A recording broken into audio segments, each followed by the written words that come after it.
Sejam bem-vindos. Esse é o podcast Casa de Gata. Literatura, poesia, dicas de filmes, dicas de livros e um bate-papo descontraído sobre a vida cultural em uma cidade periférica. Porque sim, existe vida cultural além dos grandes centros.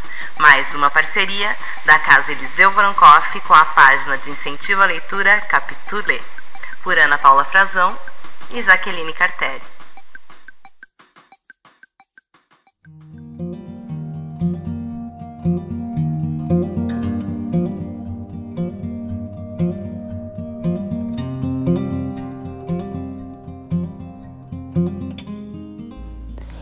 Eu não sei o que é viver uma vida equilibrada. Quando eu fico triste, eu não choro, derramo. Quando eu fico feliz, eu não sorrio, eu brilho. Quando eu fico com raiva, eu não grito, eu ardo. A vantagem de sentir os extremos é que quando eu amo, eu dou asas. Mas isso talvez não seja uma coisa tão boa, porque eles sempre vão embora. E você precisa ver, quando quebra o meu coração, eu não sofro, eu estilhaço. Esse poema é de Rupi Kaur e está no livro Outros Jeitos de Usar a Boca, da editora Planeta.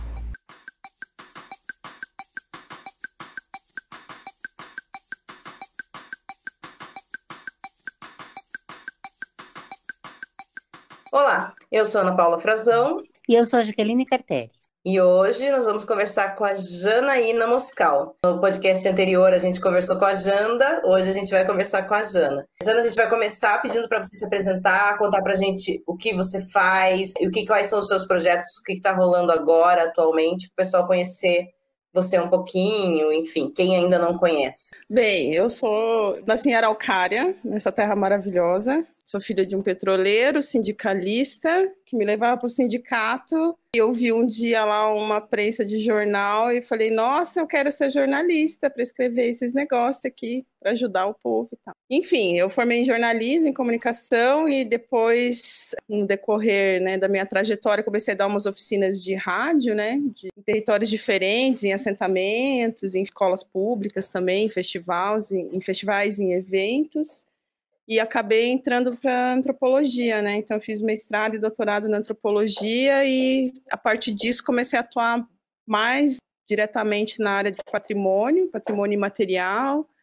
Já atuava, né, com essas questões de culturas populares, envolvida com o pessoal aí a partir das mudanças, né, que começaram a ocorrer com a entrada do famigerado e temido Partido dos Trabalhadores do Poder, né? Quando a gente voltou até o Ministério da Cultura, enfim. E é isso, trabalho com isso até hoje, cada vez mais também articulando, né, essas áreas da minha formação, a comunicação e o patrimônio, né, a antropologia, enfim, né, essa perspectiva da antropologia. Uma coisa que eu acho que seria legal, assim, é explicar um pouco o que é antropologia, porque às vezes eu acho que as pessoas ouvem e parece algo distante, assim, sabe? Parece muito longe, às vezes as pessoas não entendem o que é. Aí, se você pudesse explicar para a gente um pouquinho. Eu dei aula de sociologia no ensino médio, né? Explicava para os alunos que a antropologia era uma disciplina irmã, né, da sociologia, que ficava mais fácil, né? Que o pessoal mais jovem teve sociologia tal na escola, que é uma disciplina que vai estudar os grupos sociais, enfim. A antropologia, ela vai entrar um pouquinho mais no, vamos dizer assim, no particular, ele vai pensar a relação do homem com esses grupos, pensando alguns conceitos, como noção de pessoa, enfim, né, vai para uma perspectiva um pouco mais das regras daquele grupo, naquele contexto um pouco mais específico. Não que a antropologia não pense estruturalmente, né, como pensa a sociologia, mas ela é uma disciplina que vai adentrar mais por essas perspectivas um pouco mais, vamos dizer assim, um pouco mais definidas, né, especificamente por esses grupos. Enfim, é uma disciplina que começou nos contextos coloniais, onde os europeus chegavam, né, nas terras onde eles haviam invadido, né, que hoje a gente pode falar que houve uma invasão portuguesa, enfim, nesses territórios, e que era uma maneira dos europeus também entenderem e classificarem esses povos que eles viam, né, do outro lado como primitivos. A antropologia, ela nasce nesse contexto aí, colonial, e hoje, óbvio, né, ela é uma disciplina que acaba adentrando esses territórios de comunidades tradicionais, indígenas, quilombolas, num propósito muito mais de reforçar a importância, né, dessas comunidades, das suas práticas. É isso mais ou menos que a antropologia faz. Ela vai um pouquinho mais, vamos dizer assim, no micro do que no macro, vamos dizer assim, de uma maneira geral, né, para o pessoal entender melhor. E qual o campo da antropologia hoje, campo de trabalho? Para onde que leva uma pessoa que quer cursar antropologia? Quais as opções que ele tem de trabalho hoje em dia? Olha, menina, as pessoas de humanas em geral não são muito úteis mais por aí. Mas então, o antropólogo ele pode produzir laudos antropológicos em processos de demarcação de terra. No meu caso, né, eu falo que eu sou uma pesquisadora independente, porque eu não sou institucionalizada, passei em nenhum concurso ainda, realizo projetos diversos, conseguindo recursos de variadas formas. Eu trabalho com pesquisa, por exemplo, com comunidades tradicionais de religiões de matriz africana, por exemplo, né? A gente já realizou 2 projetos, um inventário e agora um último que trabalha com o uso religioso das águas. Então, a gente vai atuar na área cultural, na área do patrimônio, em processos hoje, por exemplo, de impacto ambiental, né? Onde a gente tem a legislação do IFAM em relação ao patrimônio imaterial, também se demanda, né, a ação e a pesquisa, o acompanhamento de um antropólogo.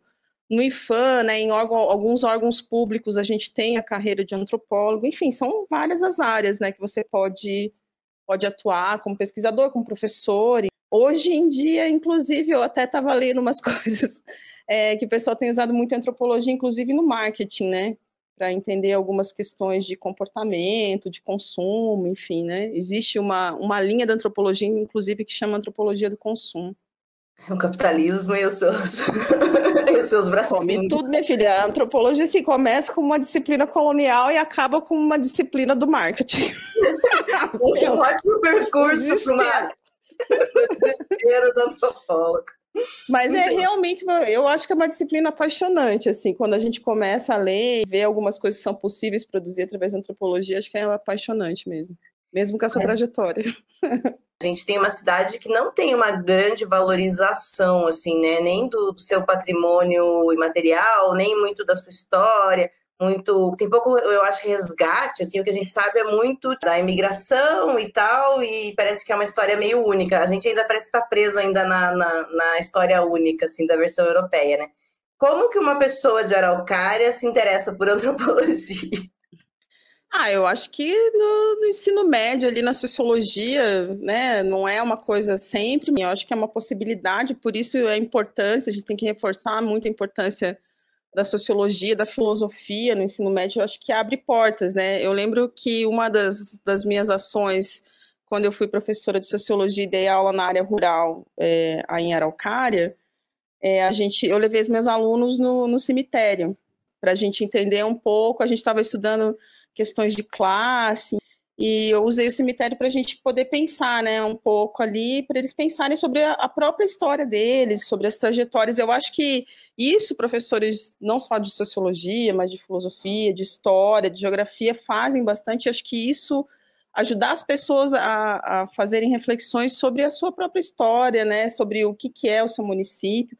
Por isso que me emputece muito, assim, eu acho que assim, a gente tem que abandonar um pouco os discursos de bater tanto na tecla dos discursos oficiais, por exemplo, esse de que Araucária é uma cidade polonesa ou exclusivamente imigrante, porque a gente precisa de novos discursos, né, para desmontar um pouco isso, enfim, olhar a cidade de outra forma, pensar algumas pesquisas que façam com que a gente entenda, por exemplo, que o marco zero da cidade não tem a ver com a imigração, mas sim com a ocupação anterior a isso, né, no território, né, que os indígenas não são só, que a cultura indígena ela não está só lá congelada lá, né, no nome do Tindiquera, dos nomes, né, que se indígenas que se davam ao local aqui, né? Tem vários caminhos, a arte também é um caminho, né? As ocupações que tiveram aqui, a gente conseguir mais dados. Eu acho que para qualificar isso melhor é só fazendo pesquisa, né? Eu acho que isso é necessário, assim. Pesquisas que fujam um pouco desse escopo só da imigração, né? Porque isso acredito que é uma urgência, inclusive, para a cidade, né? Para se repensar, né? Tinha aquele roteiro negro, né, que foi feito de um turismo ali em Curitiba, né, para passar pelos lugares, enfim, que tiveram contribuições da cultura negra e tal. Aí até tinha falado com a Tânia se a gente não conseguiria fazer isso aqui. Ela me falou que talvez a gente não tenha dados, né, para conseguir fazer esse levantamento de onde estão essas contribuições e como elas aconteceram. Mas eu acho também que a nossa cidade tem muito, parece que uma história única, assim, né, que é a versão do polonês que chegou, aí tem alguma coisa do japonês, tem alguma coisa, mas a gente não tem isso de quem era realmente o que estava aqui antes de tudo isso, né, antes da... Que parece assim, não existia nada. Ou então, uma pergunta que uma vez a gente estava conversando com a Jogadonski, com a Ana, assim, tipo assim, tá aí os descendentes desses indígenas, então todos eles acabaram, simplesmente não existe mais ninguém.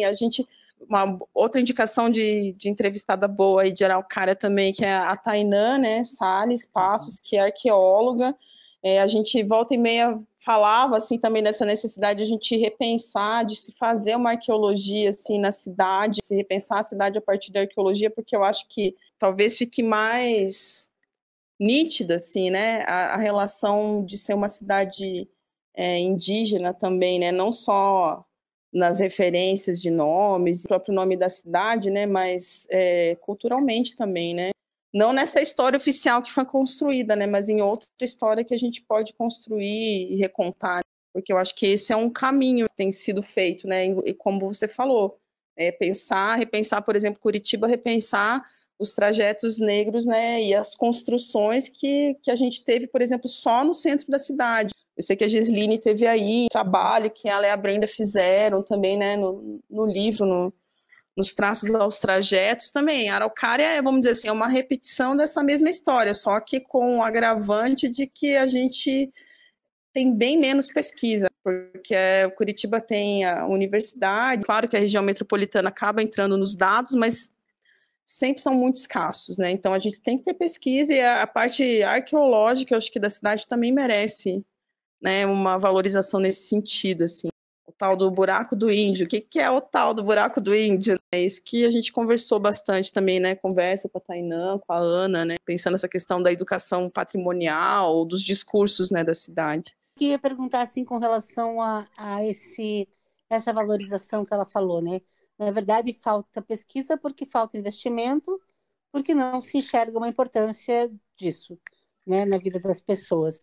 E, de repente, como despertar essa valorização ou essa importância, assim, que as pessoas vejam essa importância desde cedo, lá dentro da escola, não só no ensino médio, assim, sabe? Tipo, como, de repente, a gente sabe que todo o trabalho de base é muito mais fortalecido, né? Quando a gente começa a trabalhar com as crianças pequenas, principalmente na escola. O que a gente pode trabalhar, de repente, na história do município, enfim, que possa ajudar o trabalho dos professores e que essa valorização aconteça mais para frente, e esse interesse também? Eu achei, eu estava conversando com a Ana hoje, inclusive, em relação a isso, tipo, porque assim, é formação de professores, né? Isso que você falou, para chegar na base, para a gente ter vamos dizer, multiplicar isso de maneira assim, mais sustentável, vamos dizer assim, né? Com mais consistência, tem que ser formação de professores, mas para a gente fazer formação de professores e partir do zero, sem pensar pesquisa, né? A gente pode pensar a formação de professores e processos, por exemplo, levantamento, né, de referências culturais, os inventários, né, na metodologia que o próprio IFAM realiza. Eles são importantes e o IFAM mesmo desenvolveu uma metodologia que eles chamam de inventários compartilhados, que vão ser feitos com acompanhamento técnico, mas que tem toda uma ponte e uma ação através da escola. Então, existem caminhos, inclusive, que já foram trilhados nesse sentido, existem possibilidades, né? Mas é como você falou, precisa que o Estado, que, vamos dizer assim, que a Secretaria de Educação e a Secretaria de Cultura façam ações conjuntas e que consigam, assim, ao mesmo tempo de fazer essa difusão, de fazer a formação de professores, insistir nessa coisa que é necessário fazer levantamento, que é necessário fazer inventário, que é necessário, tipo, ter pesquisa para a cidade poder se entender, né, também. Você acha que tem a ver com esse nosso histórico, assim, como a gente não sabe de onde a gente veio, essa coisa que a gente tem na cidade, que às vezes eu acho que o cidadão ele é meio distante dos compromissos, assim, no sentido de compreender mesmo do que é a cidade. Então, não há uma valorização da cultura local, não há uma identificação com a cidade. O que eu penso é um pouco comprometimento, no sentido de a gente tem muita gente, por exemplo, que se troca por um favor político para votar naquela pessoa, ao invés da gente ter uma história, né, tipo, da pessoa talvez se fixar, não, vou tentar algo que seja melhor, porque parece que as pessoas não se sentem pertencentes, né? A Araucária tem muito disso, assim, as pessoas gostam da cidade, eu gosto de morar aqui e tal, mas ninguém se sente muito pertencente. Aí você tem um núcleo de famílias tradicionais da cidade que parece que elas se sentem pertencentes, mas a grande maioria da população parece um pouco deslocada, assim, e às vezes eu acho que pode ser uma falta disso, né, de uma base, de entender de onde se veio, de entender qual é a história dessa cidade e tal. Assim, porque parece que se você não é de uma família tradicional polonesa, você não tem esse direito de pertencimento à cidade, né, de se sentir, porque o araucariense ou o paranaense, ele não é a pessoa de pele mais escura, ele não é a pessoa não é o cara lá que está lá no tropical, não é o cara que está, sabe, que está nos bairros mais afastados, no industrial, entendeu? Ele não é essa pessoa que veio depois de uma expansão urbana da cidade, entendeu? O discurso, ele é velho e recalcado, né? Sobre a construção identitária da cidade, né? Até essa coisa, eu lembro que quando eu estava morando aí, há uns 3 anos atrás, que eu participei um pouco mais do Fórum de Combate ao Racismo aí, era muito, assim, tipo, nítido mesmo, assim, que todo o discurso, assim, você pensava, por exemplo, a presença negra na cidade hoje, né? Os dados estatísticos, a gente não tem um olhar para isso, assim, é um olhar muito enviesado e tímido, né? A gente tem a ação do fórum, que eu acho que foi bem importante, né, para repensar algumas coisas. Muitas integrantes do fórum também são professoras, pedagogas, né? Então estão atuando na educação diretamente, e isso tem uma mudança. Agora, enquanto o discurso da cultura não se modificar também, né, talvez um dia se modifique, inclusive, pela pressão da própria educação, né? Você vê que tem um número ainda, claro, de professoras concursadas, não, mas você vai ver, tá vendo que o número de professoras e professores negros vai crescendo, dos que estão engajados ou militantes ali, que a gente vai forçando mudanças que já estão aí, que já eram para ter acontecido, né? Como se tivesse a lei lá 10.639 fosse cumprida realmente, né? Do conteúdo, talvez a gente conseguisse ter alguma ação na cidade em relação a essa questão dos discursos identitários, principalmente as questões raciais, enfim. Então, não tem como se sentir pertencente a uma cidade, né? Uma pessoa... Eu, por exemplo, nunca me senti pertencendo à cidade. Como? De que jeito? Pô, não posso dançar no grupo polonês, né? Ou, assim, ou não faz sentido, né? Ou aquilo não faz sentido para mim. Por mais que eu possa ser bem irônico e falar, pô, meu sobrenome é de ascendência ucraniana, olha a minha cara de ucraniana. São essas as questões, assim, que eu acho que dificultam um pouco, sabe? Eu acho que abrir um pouco mais o discurso, mas isso não é um problema exclusivo de Araucária, não. Assim, só que eu acho que as cidades menores, e você tem uma relação com o interior também, já viajou, sabe? Nas cidades menores isso é muito mais fácil, assim, de colar esses discursos, né? Por mais que seja, às vezes, uma cidade totalmente... Por exemplo, a gente fui fazer um trabalho com a Ana Krieger, numa cidade que se chamava Peabiru, e que o nome principal da via era nome de um bandeirante, Raposo Tavares. Daí estava lá os professores de história numa briga gigantesca para mudar o nome da avenida. Tipo, justo, mas uma briga imensa e eterna com a Câmara de Vereadores. E como é que faz? Fala para mim. Os caras são uma cidade chamada Peabiru, cheio de sítio arqueológico, de área indígena, de terra indígena. É trabalho de formiguinha, hein? O de Quera não vai estar só no museu, né? Tomara que não, né? Tomara que não, tomara que a gente cada vez entenda melhor isso, né? Mas é um processo. E eu acho, às vezes, que a nossa cidade é um pouco mais difícil, às vezes, de entender. Aí, outra coisa que eu queria que você também ajudasse a gente a clarear, a gente conversou já com o Robson, a gente conversou esses dias com a Janda também, com a Ana também, que é o patrimônio imaterial, né? Tentar a gente elucidar isso um pouquinho. E essa educação patrimonial, né? Como que ela se dá? A gente tem alguma ação nesse sentido na cidade? Você sabe o que rola, o que não rola? Tá, então, patrimônio material, inclusive, ele chega lá com o decreto 3551 de 2000, acho. Ele é um marco, assim, no IPHAN, justamente porque ele vai mudar a rota, mudar a trajetória dos discursos sobre patrimônio no Brasil, porque a gente também tinha um discurso patrimonial marcado pelo patrimônio material, pela questão construtiva, pelos elementos construtivos, pela valoração arquitetônica, e geralmente isso era tudo em uma perspectiva eurocêntrica, né? Então, todo esse conhecimento, todo esse arcabouço, se você for ver todos os conjuntos de bens tombados, são conjuntos que são de referência estética europeia, né? No Brasil. Então, o decreto, claro, ele é fruto de um processo, ele vem lá desde o Mário de Andrade e tal, né, que vem falando sobre cultura popular, para daí chegar nesse decreto, para dizer que, assim, a gente tem que valorizar o nosso patrimônio, que também é imaterial, né? Ou seja, o conjunto de saberes, de fazeres, que é uma forma exatamente de inserir as matrizes indígenas e negras, afro-brasileiras, dentro da perspectiva do patrimônio, pela perspectiva do patrimônio imaterial.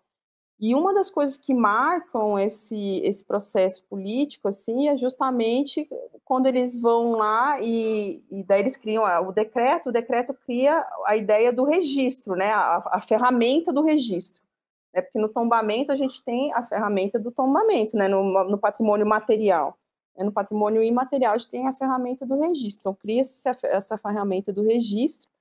E existe um caso lá emblemático da Casa Branca, em que eles resolveram não registrar a Casa Branca, né, que é um terreiro de candomblé, mas sim tombar, porque eles consideraram todo o conjunto arquitetônico e tal. Só que, assim, isso foi um grande tensionamento dentro do IPHAN. Por quê? Porque todas as nossas referências para tombar um bem ou não, né, era sempre eurocêntrico. Como é que você vai tombar um bem que estava, né? Daí, a partir disso que a gente tem as discussões, a gente vai chegar na ideia do registro, que hoje em dia a gente pode fazer dentro dos livros, né, que tem do IPHAN. A gente tem o livro, por exemplo, dos lugares. A gente pode, por exemplo, registrar um lugar, uma cachoeira, né, por exemplo, que os indígenas usam para algum tipo de ritual específico. O IPHAN pode, né, depois de um certo estudo, enfim, vai lá e registra aquilo como um lugar, como um patrimônio importante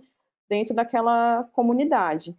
A educação patrimonial, depois, né, ela segue, né, com esse processo, o que ela vai fazer? Ela vai fazer justamente essa ponte aí que a Jaque acabou perguntando, tipo, aonde a gente vai fazer a ponte com a escola, na educação formal, mas também a gente pode fazer essa ponte na educação informal, de você trazer todo esse processo que a gente estava falando, então, de você levantar dados em conjunto com a escola, de estimular os alunos a fazerem entrevistas com os mais velhos, por exemplo, a levantar referências que são importantes para a cidade, ou, por exemplo, você vai fazer uma educação patrimonial com crianças aqui em Araucária. Primeiro você vai falar, não, IPHAN isso, patrimônio material e imaterial, e a gente tem aqui no Paraná o Fandango Caiçara, né, que é o único bem do patrimônio imaterial registrado aqui no sul do país, por enquanto, dentro da política do patrimônio imaterial. Então, acho que são informações que vão vindo, né? São processos políticos que vão a partir desse guarda-chuva do patrimônio, né? Então, é importante e é tão caro quanto os nossos centros históricos, né? O nosso conjunto arquitetônico, colonial, é o patrimônio imaterial que vem resistindo, inclusive, a esse processo de colonização, né? Como que está sendo a atuação do IPHAN hoje, assim? Porque a gente vê um desmonte muito grande em várias áreas que deveriam estar sendo cuidados, né? Digamos assim, o IFAM foi Sim. criado para cuidar, no caso da identidade cultural, enfim, do povo. E como que está a atuação dele hoje? Está atuando mais, menos, igual, ou você não sentiu essa diferença?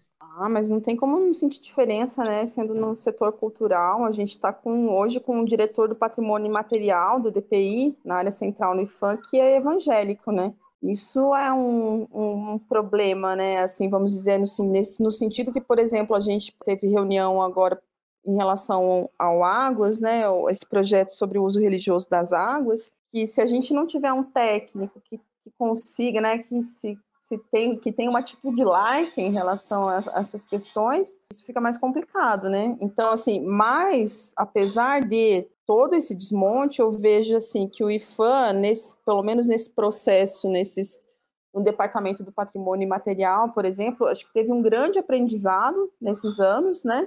De fortalecimento da política pública do patrimônio imaterial. Os técnicos têm uma outra relação, porque, por exemplo, diferente do patrimônio material, que no tombamento a gente precisa de recursos para aquela casa específica e tal, a gente vai lá e faz uma restauração. No patrimônio imaterial, como é que a gente faz o que a gente chama de salvaguarda? Por exemplo, do fandango caiçara ou de qualquer outro bem registrado. Como é que a gente faz salvaguarda? Só é possível fazer salvaguarda mantendo aquelas pessoas nas melhores condições possíveis, assim, oferecer condições para que aquelas pessoas consigam seguir fazendo o que sempre fizeram. Claro, com suas mudanças, porque não tem tradição que não tenha mudança, né? As tradições só existem porque elas são mutáveis mesmo. Mas como é que você faz? Então, na salvaguarda, no patrimônio material, a gente precisa de muito mais articulação interinstitucional, por exemplo, né? Por exemplo, eu vou querer discutir previdência social dos mestres de capoeira. Eu preciso dialogar com outras instituições, com outros órgãos do governo.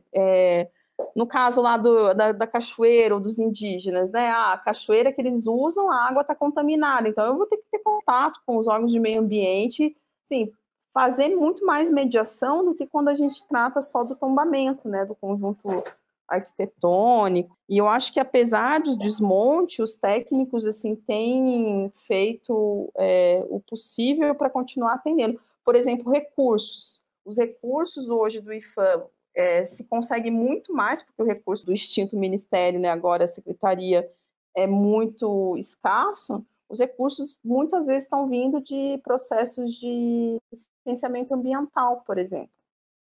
Mitigação de impacto em licenciamento ambiental.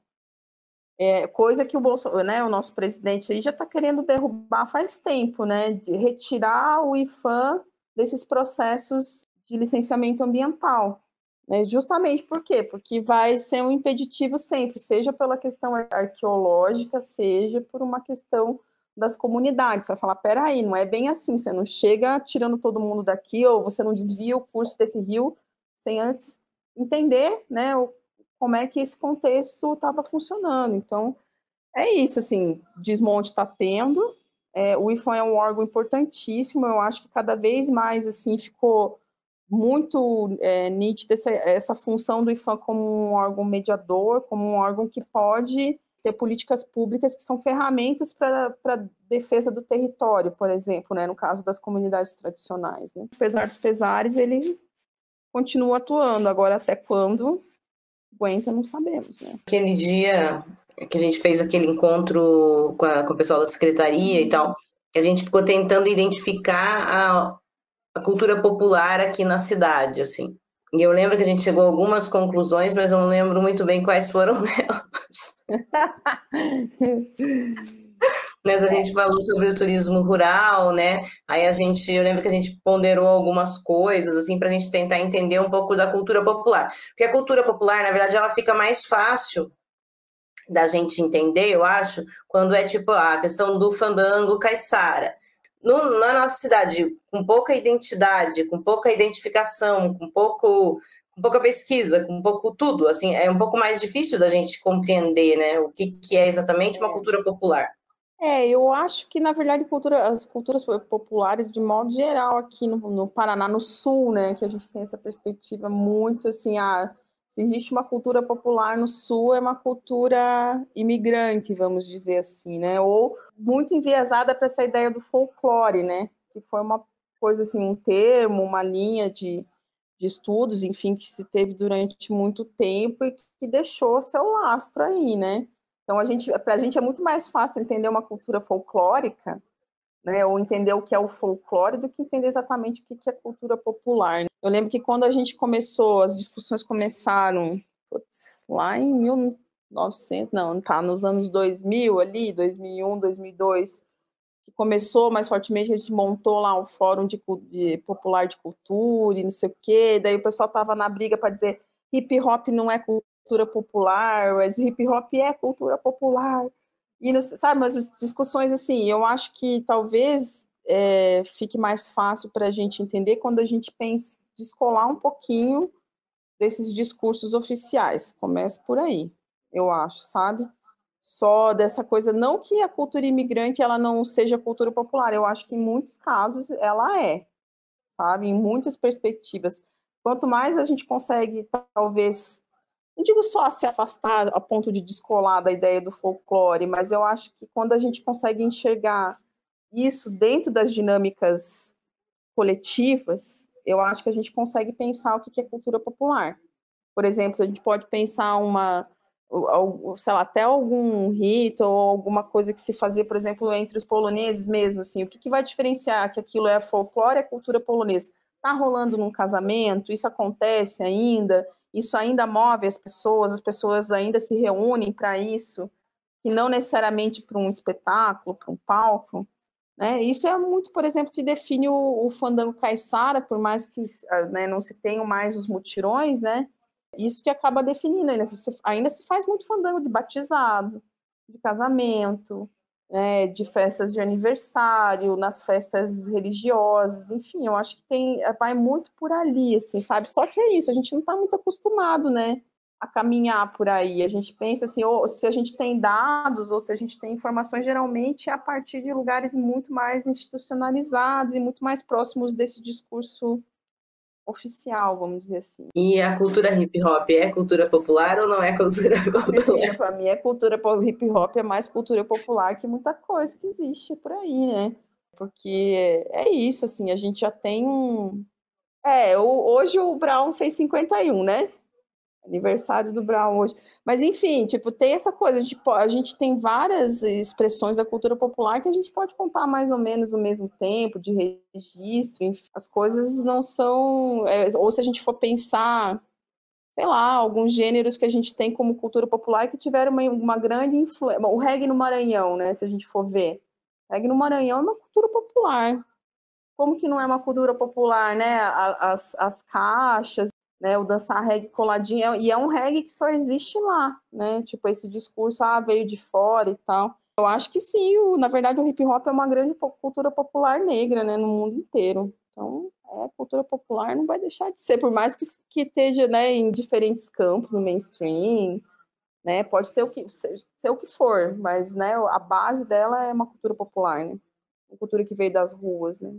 Como é que não vai ser popular? Eu acho que é uma temática que é bem assim, né? Seja ela a antropologia, seja a gente pensar sobre cultura popular, sobre a gente pensar que vão se conectando de todas as formas, né? O patrimônio material e tal. Uhum. Mas às vezes eu acho que é um papo importante, assim, na verdade eu tenho certeza que é, exatamente por isso, porque eu acho que às vezes as faltas de resposta que as pessoas têm, às vezes estão aí, só que a gente não tem acesso a essas conversas, a essas discussões, a gente não consegue entender.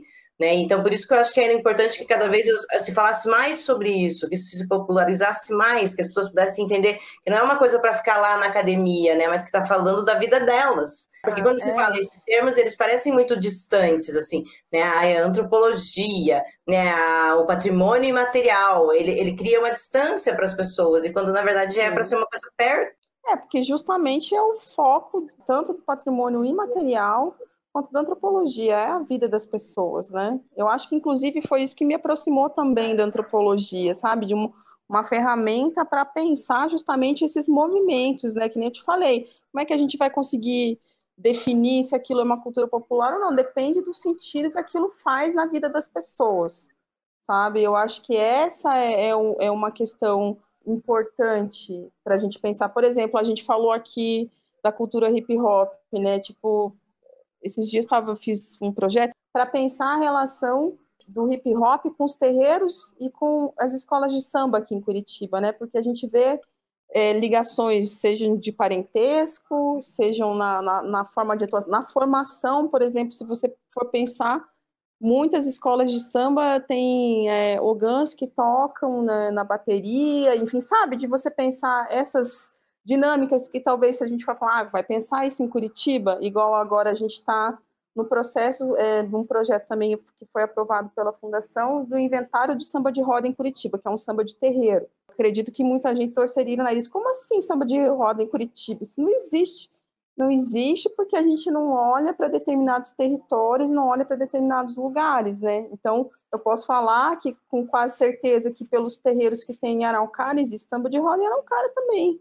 Agora, onde ele está, como ele acontece, isso aí também depende dessa coisa, de ter a vontade, né? Não só das pessoas, mas, né, do próprio Estado em desvelar isso, mostrar isso, em valorizar isso, né, também, né? Eu acho que é muito, assim, a partir disso, assim, sabe? Sociologia, antropologia, as políticas de patrimônio material na verdade, são ferramentas, né, para a gente pensar e refletir, buscar uma sociedade melhor, né? Eu penso assim, pelo menos, né? Eu acho que esse é um caminho, assim, que pode trazer mudanças que às vezes não são muito palpáveis, né? São desse mundo aí do intangível, do imaterial, mas na verdade acabam sendo retornos consistentes, né? Também, de certa forma, né? E você acha assim que apesar de tudo, né, desse momento bem difícil que a gente está passando, tal, você acha que a tendência dessas disciplinas, apesar de ser contra a vontade de muitos, elas têm uma tendência a se expandir um pouco, já que as pessoas estão procurando um pouco mais de sentido, digamos assim. Por exemplo, antes a gente falava do Dia do Índio, agora não, agora a gente faz do mês, sabe? As pessoas já estão entendendo que o índio não é mais o índio, que são os povos indígenas, quer dizer, não estão entendendo, mas estão buscando esse entendimento, né? Como estão buscando entendimento com relação à cultura afro, com relação ao negro no Brasil, a história, essas mudanças, esses caminhos que estão se trilhando, como você falou, a passo de formiguinha, assim. Será que daí essas disciplinas, essas matérias, elas têm um crescimento nesse período? Olha, eu estava até vendo ali, eu vi que o pessoal estava tentando derrubar essa questão da diminuição das aulas e desse novo formato do ensino médio, né? Desse novo ensino médio que fizeram, que acaba com as disciplinas de humanas. Eu acho assim, vai ser um estrago que vai demorar um pouco de tempo para a gente conseguir, assim, reconstruir as coisas dentro da escola. A escola, com essa pandemia, enfim, a gente está vendo todas as discussões. Eu acho que reconstruir isso dentro da escola, que vai estar muito mais fragilizada, vai ser mais difícil. Mas eu acho que, ao mesmo tempo, a gente tem essa coisa de uma difusão maior, né? Essa coisa dos meios de comunicação de redes sociais, enfim, essa coisa também na mão dos povos indígenas, né? Outra coisa, hoje a gente tem doutores que são indígenas, enfim, ensinando, né, o pessoal da academia a fazer antropologia. Então, torcendo, né? Torcendo a disciplina, mudando a perspectiva. Eu acho que, assim, talvez não seja valorizado. Ela sempre vai estar meio nos interstícios, assim, ela de alguma maneira vai segurar as disciplinas de humanas, de modo geral, mas não só, mas todas essas discussões sobre questão de raça, de diversidade, eu acho que elas estão já em outros espaços que não a escola. Então, isso vai ser sustentado. Mesmo porque é isso, né? Com todos os receios que a gente tem, a temática de raça, por exemplo, está aí, né? Inclusive no mundo do marketing, né? Inclusive, você vê várias seleções específicas, não, a gente quer profissionais e precisa, porque tem coisas, como a gente tem essa construção do racismo, que tem um discurso de invisibilizar o próprio racismo, precisa de que tenha gente preta dentro dos lugares, pessoas indígenas dentro, né, e assim, ajudando na construção desse olhar. E as disciplinas de humanas são as que formam as pessoas, né, não adianta, gente. E humanas eu incluo aí as artes, né, porque é óbvio, né, que a gente, por exemplo, eu fiz comunicação na graduação, mas se eu não tivesse feito a disciplina de sociologia ou de antropologia da comunicação, talvez a minha formação não fosse tão boa. De história, enfim, a gente precisa ter essas formações básicas na graduação, da educação básica, no ensino médio, porque eu acho que isso fortalece a gente enquanto cidadão, né? É o básico, né, gente? Tipo, de como a gente convive em sociedade. Então, pode ser que não vá ter muito espaço, são profissionais que ganham mal, muito mal, né? Tipo, sempre uma questão, tem um defasamento, mas eu acho que elas vão ser sempre necessárias, né? Não é à toa que o marketing tá aí igual um vampirão em cima da antropologia, né? Se você pudesse falar alguma coisa para a população de Araucária, né? Na verdade, a gente não sabe quem ouve o nosso podcast, mas a gente tem tentado fazer bem isso, assim, de tentar fazer uma valorização da cultura local, tentar fazer com que as pessoas vejam pessoas que são da cidade, o que estão estudando, o que estão fazendo. E se fosse para falar alguma coisa, assim, para a cidade, o que você falaria? Se tivesse uma chance de falar algo para Araucária, qual seria o seu recado? Eu ia falar a gente tem que conhecer a nossa aldeia, né? Eu acho que tem que andar mais, fuçar mais, conhecer mais, divulgar mais e, assim, principalmente aprofundar mais o olhar, as pesquisas, né? Saber por que é Tindiquera. Vou dar uma moral para os meninos da Buda Bong, para o meu amigo Giovanni, mas eu acho que quando eles cantam na música Tindiquera, Levanta Guerreiros, Estamos em Guerra, eu acho que foi a primeira vez que eu me reconheci como da cidade, assim, então nessa música eu posso pertencer à cidade. Eu acho que é importante olhar para isso, assim, para poder se reconhecer, né? Se entender, mesmo que não tenha esse sentimento de pertencimento, eu acho que é importante para entender sua própria trajetória e seu lugar no mundo. A gente quer agradecer você ter topado conversar com a gente.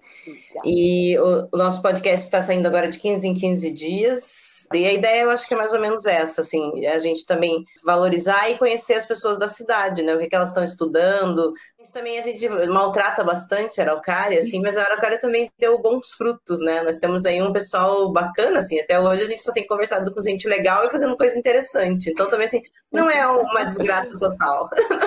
Não, eu acho que o aprendizado é bom, faz a gente, tipo, ralar o coco de uma maneira diferente, né? Tem que fazer o corre mesmo, não adianta. Senão ninguém escuta a gente, né, Ana?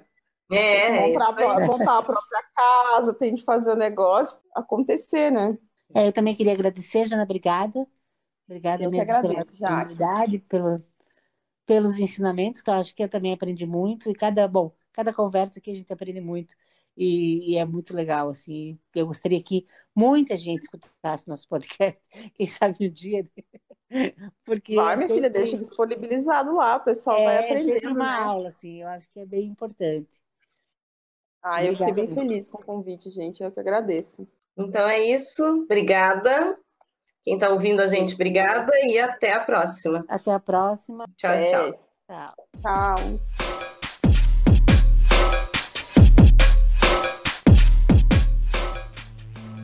Olá, eu sou Michele Caso, do Cineclube Gengibirra, e vim trazer uma dica de filme para vocês. A dica de hoje é de um filme do Michel Gondry, chamado Espuma dos Dias. Esse filme ele é baseado num livro de mesmo nome, escrito pelo Boris Vian, e ele conta a história de um casal, o Colin e a Chloe, que no caso do filme do Gondry é interpretado pela Audrey Tautou, que ficou bem famosa pelo fabuloso destino de Amélie Poulain. Ela é diagnosticada com uma doença rara no pulmão, cresce uma flor, um nenúfar no pulmão dela, e a história gira toda nesse universo. O filme todo tem essas situações absurdas, né, que vão desde a doença dela até o fato do Colin ter um piano na casa dele que faz coquetéis. O primeiro encontro deles, que pra mim é uma das cenas mais fofinhas do cinema, ele leva ela pra passear numa nuvem. Enfim, tem diversas cenas assim com essa pegada bem surrealista que pra mim é a cara do Michel Gondry. Pra mim ele foi o cara perfeito pra dirigir esse filme.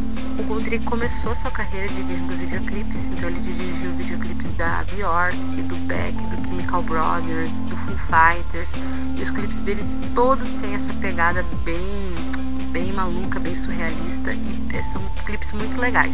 Ele transpôs todo esse universo que ele gosta de criar nesses videoclipes para os filmes. Quem conhece o trabalho do Gondry sabe como que é a pegada dele, e não deixa de ser diferente no Espuma dos Dias.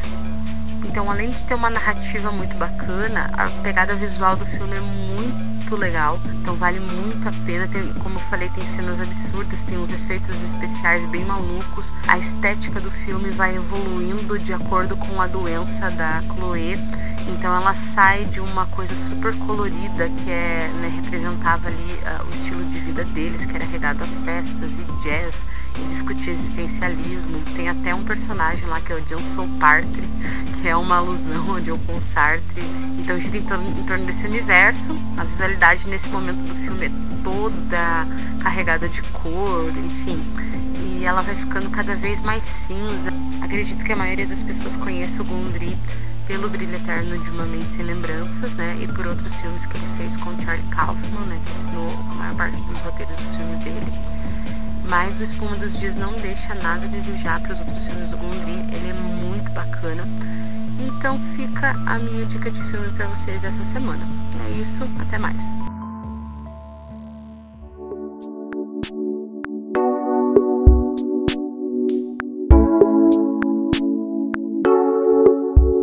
E aqui tem sempre uma dica de leitura para você. No estilo romântico leve, eu venho indicar hoje A Pequena Livraria dos Corações Solitários, de Anne Darling. Com certeza a gente podia encontrar esse livro na própria livraria, na livraria de Posey Moreland, que é especializada em ficção romântica. Posey, ela recebe uma livraria praticamente falida e, para não perder, ela aceita o desafio de buscar a alternativa de tornar o negócio rentável.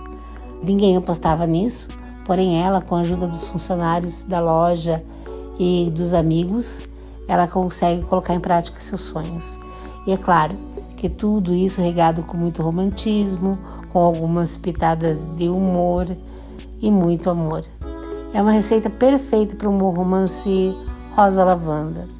E como dizia Jane Austen, que também é citada no livro, eu declaro afinal que não há maior prazer que a leitura.